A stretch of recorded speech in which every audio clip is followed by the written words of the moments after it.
하나님 말씀 봅니다.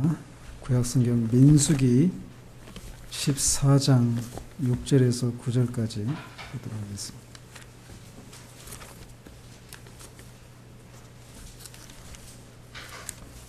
민수기 14장 6절에서 9절까지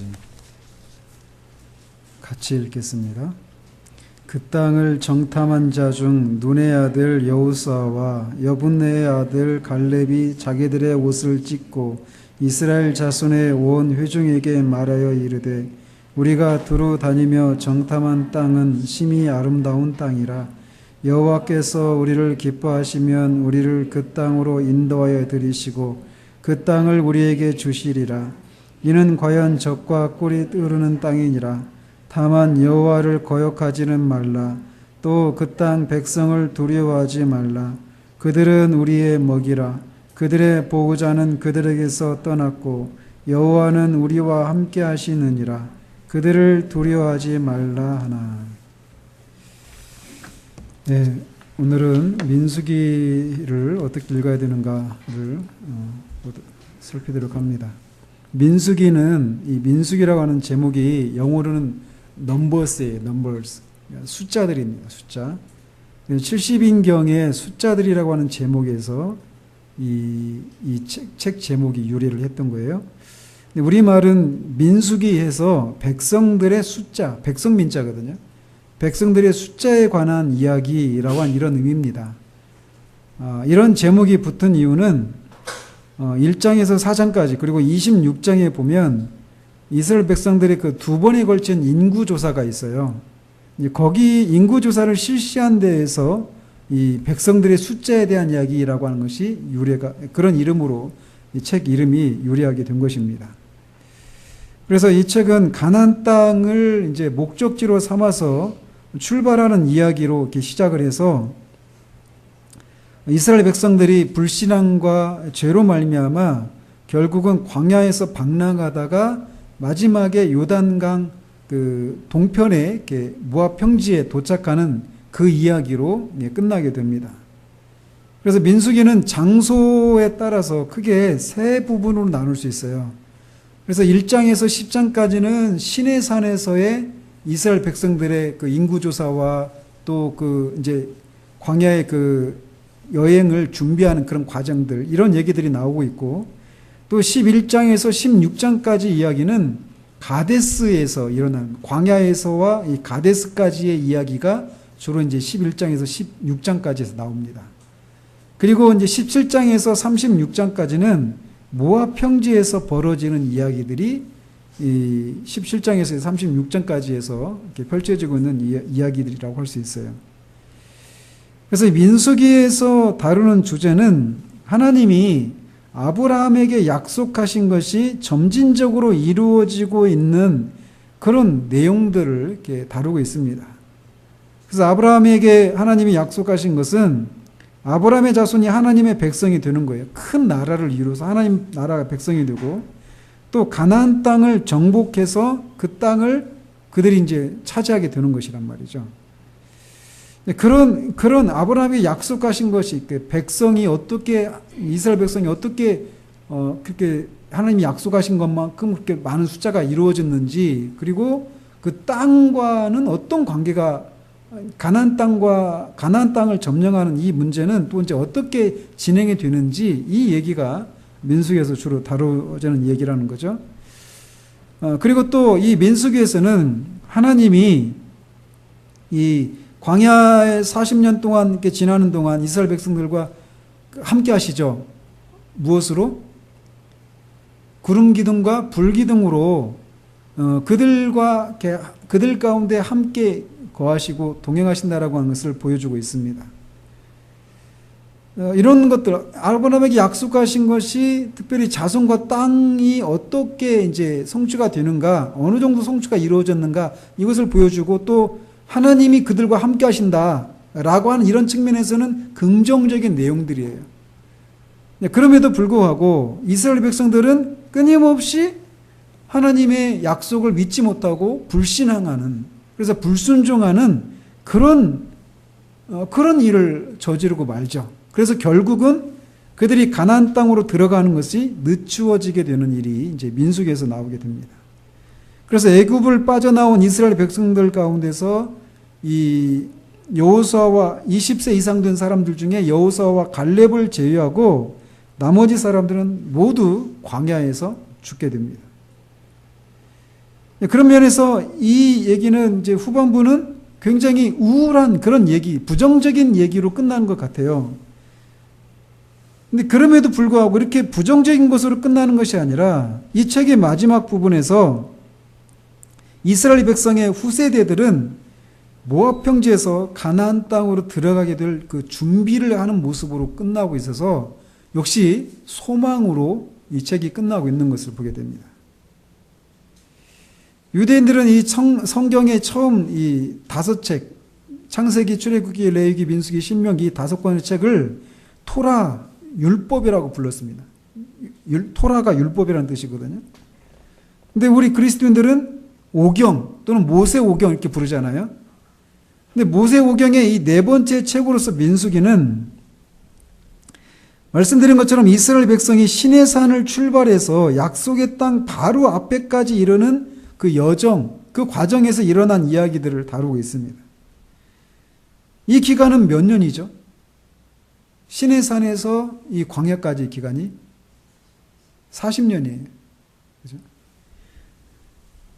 그래서 이 책은 이스라엘 백성이 시내산에서 출발하기 위해서 이제 마지막 준비를 하는 이야기로부터 시작이 됩니다. 그 다음 이스라엘 백성이 가나안 땅을 향해서 나아가는 것이 언급돼요. 그렇지만 얼마 후에 이들은 광야에서 많은 재난들을 겪게 되죠. 길이 험하고 마실 물이 없고 또 대적들이 있고 이런 문제들. 근데 그들은 이렇게 여행 과정에서 그런 어려움들을 만날 때마다 끊임없이 어떻게 해요? 불평을 쏟아놓습니다.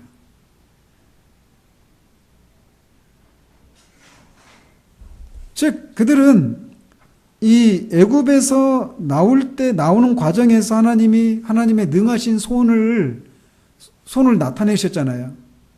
근데 그런 것들을 보았음에도 불구하고 그리고 그들이 만나는 여러 가지 위기 상황에서 불평을 늘어놓을 때마다 하나님이 그럼에도 불구하고 그들에게 하나님의 능하신 손을 베푸셔서 광야에 물을 내시고 만나를 내리시고 메추라기를 먹이시고 이렇게 하면서 그들을 인도하셨는데도 끊임없이 그 하나님의 그 신실하신 하나님의 그 전능하심과 도우심을 신뢰하지 않은 채 자신들이 가나안 땅을 정복할 수 없다고 주장을 하는 거예요.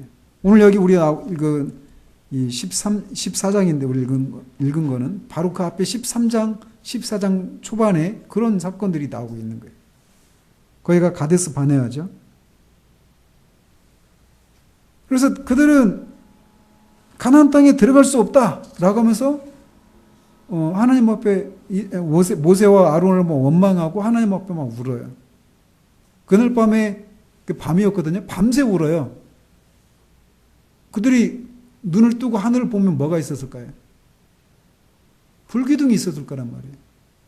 하나님의 그 전능하신 손길이 그들과 함께 하신다라고 하는 그 표인 불기둥이 그들 가운데 있었지만 밤새 있었지만 밤새 울었어요.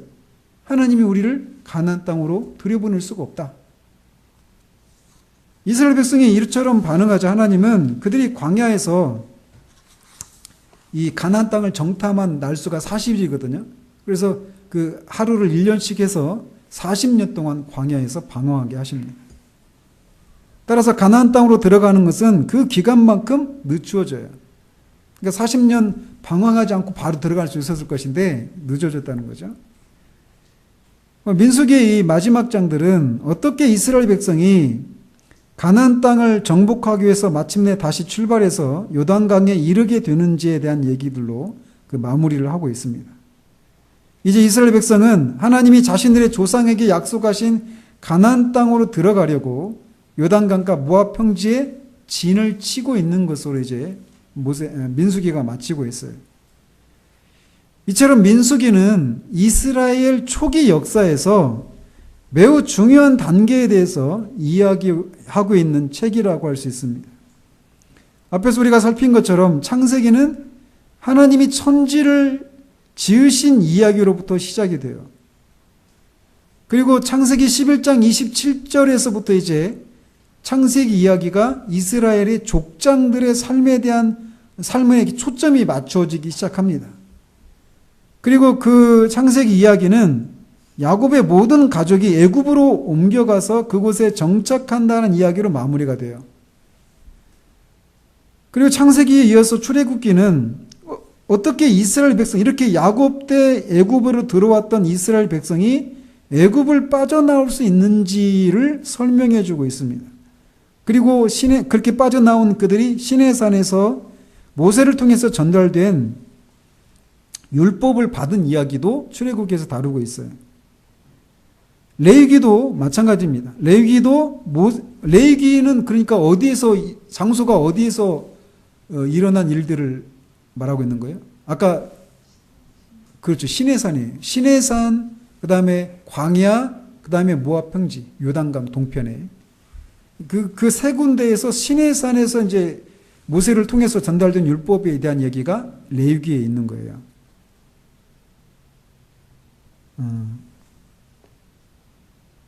그런 면에서 민수기에도 이 모세를 통해서 전달된 율법이 민수기에도 있습니다. 민수기에도. 근데 이제 민수기는 불신앙으로 말미암아서 이스라엘 백성이 광야에서 약 40년 동안 여행한 것을 요약해 주고 있어요. 그리고 민수기 다음에 나오는 성경이 뭐죠? 신명기죠. 이 신명기에서 모세는 이스라엘 백성에게 하나님의 율법에 대해서 설명해 주고 있습니다. 그러면서 이스라엘 백성이 그 율법을 철저하게 지키라고 권면하면서 모세의 죽음을 언급하는 것으로 신명기가 마무리돼요.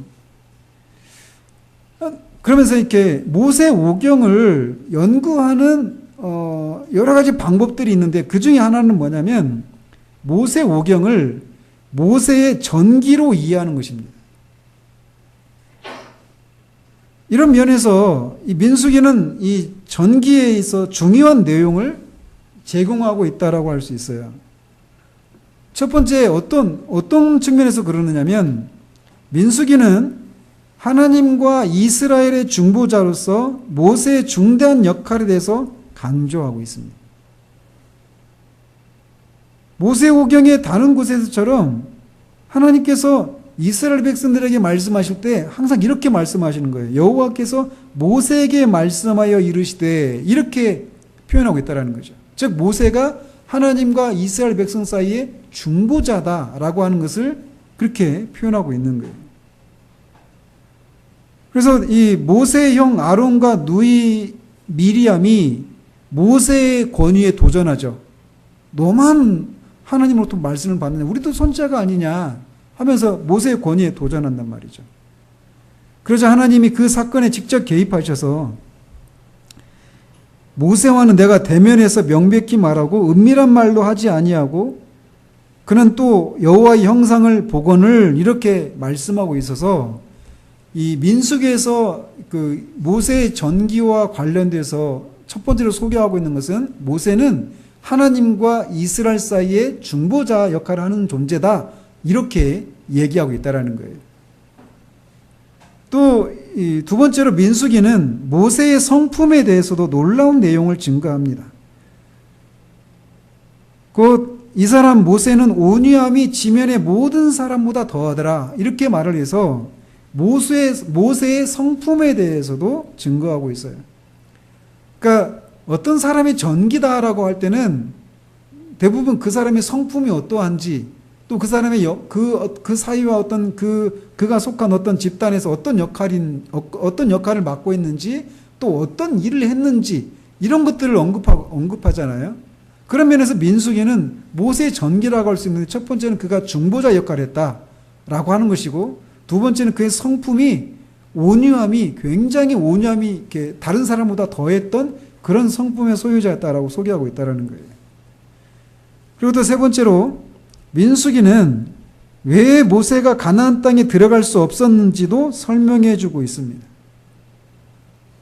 모세는 여호와를 온전히 믿지 않았고 이스라엘 자손의 목전에서 여호와의 거룩함을 나타내지 않았기 때문에 그들을 데리고 약속의 땅으로 들어가지 못한 이야기가 민수기에서 이렇게 나오고 있습니다. 민수기는 이 모세가 언제 어떻게 죽게 될지에 대해서 독자들을 궁금하게 하면서 마무리되어요. 그래서 이 모세가 어떻게 죽을까? 그 모세가 죽기 전에 아론도 죽거든요. 아론도 죽고 모세가 어떻게 죽을까라고 하는 이런 궁금증을 자아내면서 민수기가 이렇게 마무리되고 있는데, 이렇게 모세가 이스라엘의 중보자였던 이 모세가 약속의 땅으로 들어가지 못하게 되는 이런 결말을 이렇게 생각할 때 민수기는 우울하고 어두운 그림을 보여주고 있는 것처럼 보여요. 그렇잖아요? 그렇지만 민수기가 전적으로 우울하고 어두운 그림만 보여주고 있는 것은 아니다라는 것입니다. 민수기는 독자들을 이 모세 같은 사람조차도 가나안 땅에 들어가지 못했다라고 하는 것을 통해서 그것을 잊고 있는 독자들이 경고하고 있어요. 하나님의 말씀을 어기는 것에 대한 경고를 하고 있을 뿐만 아니라 또 그들에게 용기를 불어넣어 준다라는 거예요. 모세도 못 들어가고 애굽에서 나왔던 20세 이상 되는 사람도 다 못 들어가게 되는 그런 것을 통해서 경고하는 그런 측면도 있으면서 또 동시에 독자들에게 또 용기를 불어넣어 주는 그런 측면도 같이 있다라는 것입니다. 이 책의 그 마지막 부분 36장까지인데 31장에서 보면 이스라엘 백성들은 요단강 동쪽 지역에서 이 미디안 족속을 물리치고 이 아모리 족속을 물리치고 그들이 시온 바사왕 옥 시온 왕 아모리 이 두 사람들을 물리치고 그 땅을 차지해요. 이들이 끊임없이 광야에서 끊임없이 하나님을 대적하고 하나님께 원명하고 불평하고 그랬지만 하나님이 이들에게 심판을 내리시지만 결국은 그들에게 오래 참으시고 땅을 차지할 수 있는 그런 위치까지 그들을 이끌어가고 계시다라고 하는 것으로 이 성경이 마무리하고 있어요. 그런 면에서 이 책을 읽고 있는 독자들에게 용기를 불어넣어주는 측면이 있다라는 것입니다. 경고하는 측면도 있으면서 동시에 용기를 불어넣어주는 그런 측면도 있다라는 거예요. 하나님이 얼마나 그에게 불순종하는 자들을 오래 참으시고 그 끝까지 인도하시는가 이런 것을 또 보여주고 있다라는 것입니다. 이처럼 민수기는 어떻게 하나님이 족장들에게 약속하신 것을 성취해 가시는지를 이렇게 보여주는데 모세오경 전체 주제가 다 그래요. 모세오경 전체 주제가 하나님이 어떻게 족장들에게 주어진 그 약속들을 점진적으로 이루어 가시는가 이런 거를 이 모세오경 전체에서 다루고 있는데 특별히 이 민수기에서도 그 족장들에게 약속하신 것 특별히 창세기 12장 1절 3절에서 하나님이 아브라함에게 약속하신 그 약속을 하나님이 어떻게 이루어 가시는가 이런 것과 관련해서 이야기를 해주고 있다는 것입니다. 하나님이 아브라함에게 무엇을 약속해 하셨죠? 가나안 땅을 주겠다. 그리고 네 후손을 통해서 모든 민족이 복을 받게 하겠다. 그리고 백성이 하늘의 별처럼 바다의 모래처럼 땅의 티끌처럼 많게 해주겠다. 그 약속이잖아요. 그 약속을 이제 이 민수기에서도 그 약속이 어떻게 성취되는가가 나타나고 있다는 거예요. 먼저 땅과 관련해서 민수기에서는 어떤 내용들이 나오고 있느냐면 민수기에서 이스라엘 백성이 나아가는 그 마지막 목적지가 어디예요? 가나안 땅이죠. 그죠? 민수기 1장에서 땅이라는 주제가 다루어지기 시작해요. 1장에서부터. 즉 민수기 1장에서 땅을 차지하기 위해서는 어떻게 해야 됩니까? 싸워야 되죠. 그죠? 싸우려면 먼저 뭐가 있어야 돼요? 군대를 조직해야죠. 군대를 조직하기 위해서는 뭐가 필요해요? 그 전쟁에 나갈 수 있는 군인들의 숫자를 파악하는 일들이 중요한 거예요. 그러니까 민수기에서 그 숫자 어떤 지파가 몇 명이고 이런 얘기들이 나오는 게 그냥 이게 그냥 숫자만 세는 문제가 아니라 그들이 전쟁을 통해서 하나님이 아브라함에게 약속하신 가나안 땅을 차지할 것을 그거를 목적으로 하면서 인구 조사를 하는 거란 말이에요. 인구 조사를 통해서 이렇게 이스라엘 백성은 가나안 땅을 정복하기 위한 전쟁을 준비하는 것으로 민수기가 시작이 됩니다. 그래서 민수기에서는 이 땅, 하나님이 아브라함에게 약속하신 땅에 대한 얘기가 이렇게 1장에서부터 시작이 되는 거예요. 그리고 그 땅을 차지하기 위해서 시내산에서 출발하죠. 그리고 13장에 가보면 이스라엘 백성이 어디에 도착하냐면 가나안 땅의 남쪽 경계 가데스 바네아에 도착을 해요. 그리고 거기서 가나안 땅을 차지하기 위해서 정탐꾼을 보내는데 정탐꾼들이 부정적인 보고를 하죠. 근데 그게 다 무엇과 관련된 거예요? 무엇과? 땅. 아브라함에게 약속하신 땅에 대한 얘기가 계속 이런 사건들을 통해서 부각되고 있다는 것이죠.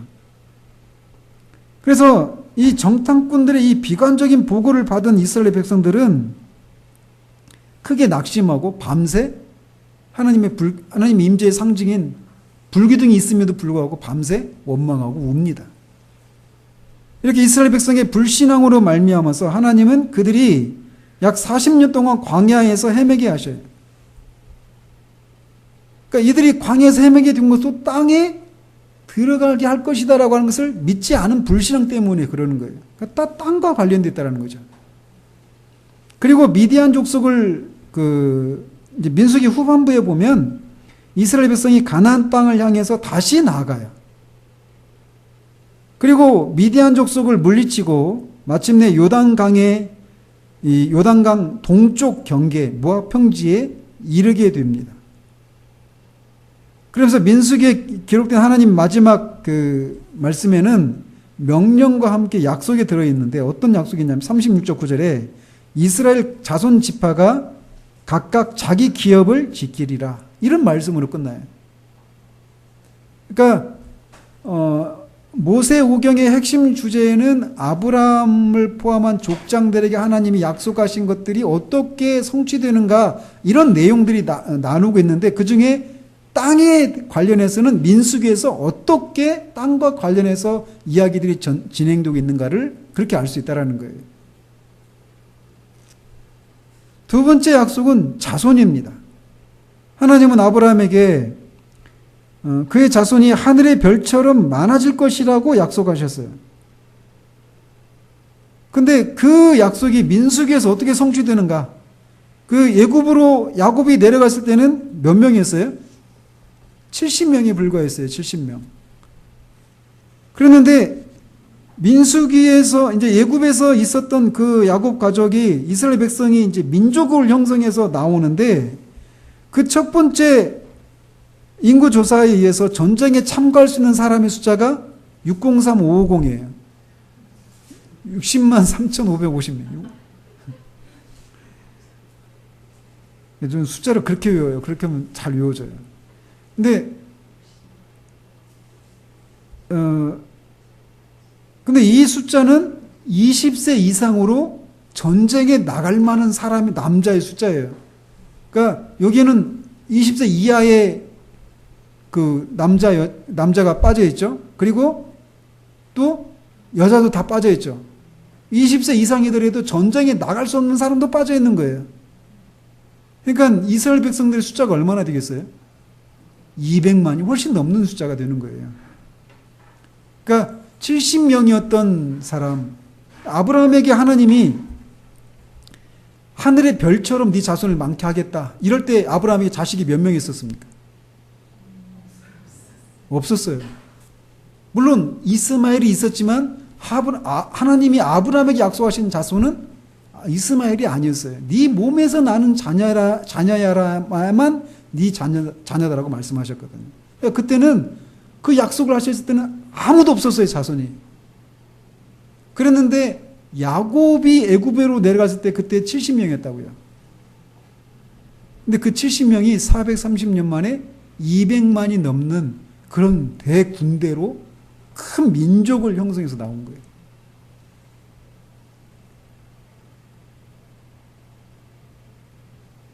그래서 그 숫자가 어느 정도였느냐, 이 발람이라고 하는 선지자가 그 발락의 초청을 받고 이스라엘 백성을 저주를 내려달라고 하잖아요. 근데 발람이 산에서 막 이렇게 보고 이렇게 얘기해요. 야곱의 티끌을 누가 능히 세며 이스라엘 4분의 1을 누가 능히 셀고,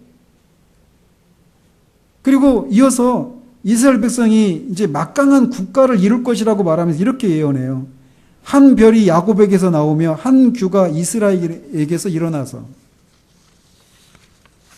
이렇게 아브라함에게 약속하셨던 하늘의 별과 같이 많은 자손을 주겠다라고 하신 약속이 민수기에서 성취되는 것을 우리가 볼 수 있어요. 실로 어마어마한 숫자입니다. 430년 동안 70명이 200만이 넘는 사람이 되었다는 것은. 그것도 말씀드렸죠? 한 가정에 20명 정도의 자녀를 둬야 그 정도 기간에 그 정도 숫자가 된다고요. 어마어마한 거예요.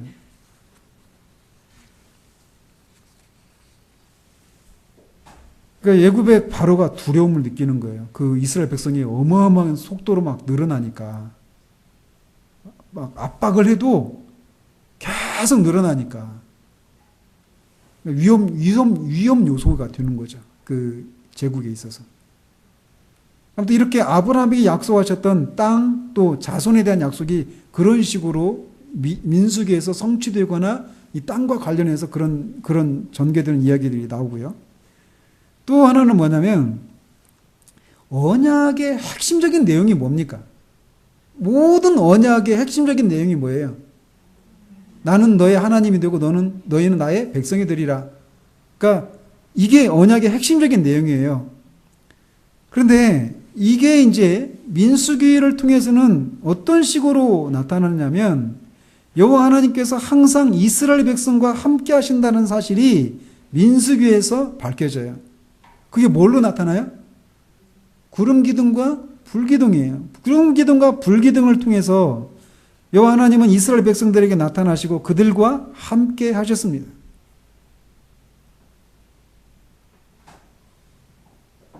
그리고 그들을 인도하셨어요. 그리고 그들이 위기의 순간에도 여호와는 회막에서 자기의 영광을 나타내셨습니다. 성막이 이제 민수기 보면은 이 성막과 관련해서 이제 성막과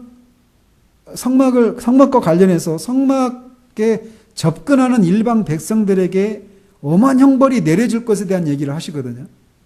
근데 이렇게 성막이 만들어지고 성막에 접근하는 일반 백성에게 엄한 형벌이 내려진다는 것은 이스라엘 백성을 위해 거룩하신 하나님이 어디에 임재하신다는 사실을 강조하고 있는 거예요? 성막에. 그러니까 하나님이 이스라엘 백성과 함께 하신다는 거예요. 난 너희 하나님이 되겠다 하면서 이스라엘 백성과 함께 하시는데, 구름 기둥과 불 기둥으로, 특별히 성막에 그 쉐키나의 영광, 구름 있잖아요. 그 구름으로 하나님이 함께 하시는 거예요.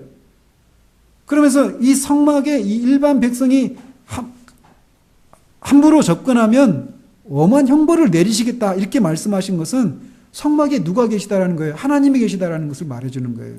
하나님이 부재하시면 일반 성막에 접근하는 것에 대해서 하나님이 엄한 형벌을 내리실 필요가 없게 되겠죠. 그죠? 이렇게 하나님과 이스라엘 백성 사이 그런 관계들이 이제 그런 식으로 나타나요. 하나님이 그들과 구름 기둥과 불 기둥으로 또 성막 가운데 임재하시는 이런 모습으로 이스라엘은 하나님의 백성이고 하나님은 이스라엘 하나님이시라는 사실들을 그렇게 나타내고 있다는 거예요. 언약의 핵심적인 내용이. 또 이 이스라엘 백성과 하나님 사이에 이렇게 하나님이 그들의 하나님이시고 이스라엘이 그들의 백성이라면 하나님의 백성인 이스라엘은 어떻게 해야 됩니까? 그들에게 주어진 의무는 무엇이에요? 하나님의 말씀에 순종하는 거죠. 그죠? 하나님이 이스라엘 백성에게 약속하신 그 약속들이 실현될 것을 굳게 믿고 하나님의 율법에 순종해야 되는 것이 이 이스라엘 백성들의 의무였어요. 그래서 만약 어떤 개인이나 그룹이 율법을 어기면 그 개인이나 그룹은 죽임을 당했습니다. 그래서 심지어 아까 앞에서도 말씀드린 것처럼 모세조차도 불순종으로 약속의 땅에 들어가지 못하는 그런 일이 일어나게 되었어요. 이렇게 율법을 지켜야 된다라고 하는 그런 율법 규정과 함께 그것을 어긴 자들에게는 하나님께서 벌을 내리시는 이런 모습을 통해서 하나님이 이스라엘 하나님이고 이스라엘 하나님의 백성이라고 하는 것을 드러냈어요. 그런데 더 중요한 것은 이스라엘 백성은 하나님의 백성으로서 계속해서 하나님의 율법을 어겼다라는 거예요. 그들이 하나님의 율법을 지키는 것이 그들의 의무였지만 그들은 하나님의 율법을 계속해서 어겼다라는 것입니다. 그러면 하나님의 백성인 이스라엘 관계가 끊어졌느냐? 아니라는 거예요. 하나님은 결코 그들을 완전히 버리시지 않으셨습니다. 그리고 그들에게 주신 약속들을 취소하시지도 않으셨습니다. 자신들의 불신과 불순종으로 말미암아 이스라엘 백성은 가나안 땅에 들어가기 위해서 광야에서 방랑 생활을 하면서 약 40년을 기다려야 했어요. 그렇지만 마침내 이스라엘 백성은 가나안 땅으로 들어갈 준비를 하는 것으로 마쳐요. 여기에 하나님과 이스라엘 백성 사이의 그 관계, 언약의 핵심이 하나님이 되시고 그들이 하나님의 백성이 되는 이 언약의 핵심적인 내용이 그들의 불순종을 인해서도 그들의 불신앙을 인해서도 그게 끊어지지 않고 그들에게 약속하신 것을 하나님이 취소하지 않는 그런 모습으로 나타나고 있다는 것입니다. 이처럼 여호와는 노하기를 더디하시고 인자가 많으신 분이셔요. 이스라엘은 끊임없이 불순종했지만 하나님은 그들을 심판하시고 그럼에도 불구하고 언제나 그들의 하나님이셨더라는 거예요. 여기에 우리의 위로가 있는 거예요. 그러니까 모세의 율법, 자신들의 밖에 있는 율법을 어긴 것에 의해서 모세 언약을 통해서 맺어진 그 언약에 의해서도 이렇게 하나님이 하셨다라면 그리스도의 피로 맺은 그 새 언약의 근거에서 나는 너의 하나님이 되고 너희는 나의 백성이 되리라고 하신 이 약속이 얼마나 더 완벽하고 더 온전한 모습으로 지켜지겠는가라는 거예요. 우리는 끊임없이 이스라엘 백성들이 그 삶을 보면서 하나님의 백성이 이렇게 살면 안 되지. 방금 전에 그런 위기 가운데 하나님이 능하신 손길을 베푸셔서 이런 은혜를 베푸셨는데 금방 그 이 사이에서 고기가 빠져나가기 전에 또 다른 문제로 불평을 쏟아내는 이런 이스라엘 백성을 보면서 야, 어떻게 그럴 수 있느냐 이렇게 말할 수 있지만 그게 바로 우리거든요. 근데 그 이스라엘 백성들을 향해서 하나님이 심판하시지만 그들을 완전히 버리시거나 그들을 향한 기대를 저버리시고 약속을 취소하시지 않으시는 하나님이시라는 거예요. 그럼 우리는 더 견고한 신뢰를 가질 수 있다는 것입니다. 민수기는 우리에게 그걸 말해주고 있어요. 또 이 아브라함 언약 중에 그 마지막이 뭐냐면 너의 후손을 통해서 모든 민족이 복을 받게 될 것이다. 이 약속을 해주셔요. 근데 이 약속은 민수기에서 두드러지게 나타나진 않아요. 오히려 이스라엘 백성이 그 광야를 지나는 동안 주변에 있는 나라들은 그들에게 우호적이었습니까? 적대적이었습니까? 다 적대적이었어요. 이스라엘 백성은 에돔 족속에 살고 있는 지역을 지나가게 해달라고 요청했지만 그들은 그걸 거부하죠. 또 모압 족속은 발람을 통해서 이스라엘 백성에게 저주를 하려고 시도합니다. 아모리 족속의 왕들인 시온과 옥도 이스라엘 백성들을 공격합니다. 그렇지만 이스라엘 백성은 그들을 물리치죠. 그래서 이런 모습들, 이스라엘 백성들을 아브라함의 후손이 모든 민족의 아브라함 자손을 통해서 모든 민족이 복을 받게 할 것이다. 이런 내용하고 전혀 반대로 오히려 다른 민족들에 의해서 이스라엘 백성들이 공격을 받는 적대적인 이런 관계들을 보면서 어떻게 그 약속이 성취될 수 있는가라고 하는 그런 상황처럼 보여요. 그렇지만 이 유브라데 강가의 부올 출신인 발람의 말은 이 창세기 12장 3절에서 네 후손을 통해서 모든 민족이 복을 얻을 것이다 라고 하는 약속이 이 약속을 연상시켜 준다라는 것입니다. 즉 발람이 아까 말씀드린 것처럼 저주해달라고 불렀는데 어떻게 해요? 그들을 축복하죠. 그리고 그들을 향한 예언을 한단 말이에요. 어떻게 예언을 했냐면 너를 축복하는 자마다 복을 받을 것이요 너를 저주하는 자마다 저주를 받을지로다. 그러니까 이 민수기에서는 이 아브라함에게 약속하신 이 마지막 복이 두드러지게 나타나진 않아요. 그렇지만 그럼에도 불구하고 발람을 통해서 저주해달라고 불러진 그 발람을 통해서 오히려 너를 축복하는 자마다 복을 받고 너를 저주하는 자마다 저주받을 것이다. 이렇게 하는 예언을 통해서 장차 이 예언이 성취될 것을 연상시켜주는 장면이 나온다는 것입니다. 아무튼 이렇게 아브라함에게 약속하신 땅, 자손, 또 모든 민족이 복을 받고 그 언약의 핵심인 하나님이 그들의 하나님 되시고 그들은 하나님의 백성이 되는 이 내용이 이런 식으로 언급해드린 그런 내용들을 통해서 성취되고 있는 그런 모습들을 우리는 민수기에서 읽을 수 있다라는 것입니다. 민수기에는 많은 사건들이 나와요. 다른 성경에 비해서 더 많은 사건들이 나오는데 이 민수기에서 기록된 이 사건들이 다른 성경에 자주 언급됩니다. 많이 나타나요. 그래서 민수기에 들어있는 여러 가지 사건들은 이스라엘의 범죄와 그 범죄에 대한 하나님의 반응을 보여주는 본보기로 많이 등장해요. 바로 이 신명기에 정탐꾼들과 관련된 이야기를 다시 들려줍니다. 그러면서 이 이스라엘의 새로운 세대에게 그들의 부모의 불신앙을 반복하지 말라고 모세가 이 민수기에 있었던 이 사건을 언급하면서 그들을 권면하고 있어요. 그들의 부모 세대는 가나안 지역의 경계, 가데스 바네아에 이르렀을 때 그 하나님의 약속을 불신했죠. 그래서 그 땅으로 들어가기를 거부했었어요. 그거를 신명기에서 이렇게 언급하고 있다는 것입니다. 민수기에 있었던 사건을. 그리고 민수기에 언급된 율법의 근거에서 선지자 에스겔이 예루살렘의 죄를 지적하면서 왜 예루살렘이 멸망당해야 했는지를 설명합니다. 그러니까 민수기에 있었던 그 율법을 에스겔 선지자가 언급하고 있다는 거예요. 또 시편 95편 또 135편 이렇게 보면 이스라엘 백성이 광야에서 생활하던 동안에 일어난 사건들을 언급하고 있습니다. 또 민수기 6장 24절 26절에 있는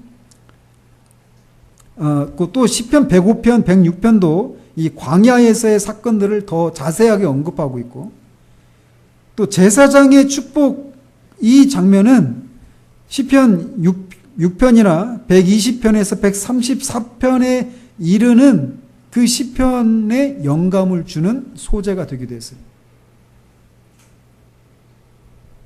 그래서 민수기에 수록된 이런 많은 그 에피소드들을 언급하면서 시편 기자들은 지난날에 여호와 하나님이 이스라엘 백성들에게 자기의 선하심을 보이셨다는 사실을 회고하게 하면서 또한 그 시편을 기록하고 있는 그 당시의 이스라엘 백성에게 여호와의 하나님의 율법을 신실하게 지키라고 권면하는 그런 내용들을 볼 수 있다는 거예요. 그리고 신약 성경에도 이 민수기의 근거에서 신약 시대의 교회에게 민수기의 이 이야기들을 신약 시대의 교회에게 또 들려주고 있습니다. 이를테면 요한복음 1장 14절에 하나님의 아들이 우리 가운데 거하심에 이렇게 말씀하시잖아요. 거한다라고 하는 것의 문자적인 의미는 장막을 치매 이런 말이란 말이에요. 장막을 어디서 쳤어요? 광야에서 쳤은 거예요. 또 요한복음 3장 14절에 보면 모세가 광야에서 뱀을 든 것 같이 인자도 들려야 하리라 이렇게 말씀하셔요. 민수기에 나오는 사건이죠. 또 유다서 11절이나 계시록 2장 14절에 보면 발람의 이야기가 나옵니다. 그래서 발람의 그 이야기를 연상시키면서 초대교회가 직면하고 있는 위험에 대해서 경고하고 있어요. 그리고 가장 많이 나오고 있는 곳이 있다면 고린도전서 10장입니다. 고린도전서 10장 2절 11절에서 보면 사도 바울이 민수기를 가장 많이 언급하고 있어요. 그러면서 바울은 하나님이 광야에서 물과 만나를 공급해 주신 것을 언급하고 있어요.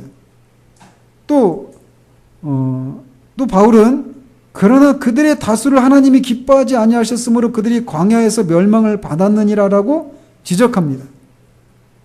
그러면서 나중에 이런 일들은 우리에게 본보기가 되어서 우리로 하여금 그들이 악을 행한 것처럼 우리도 악을 즐겨하지 않도록 하기 위해서 이런 본보기로 성경이 기록되었다 이렇게 말하고 있어요.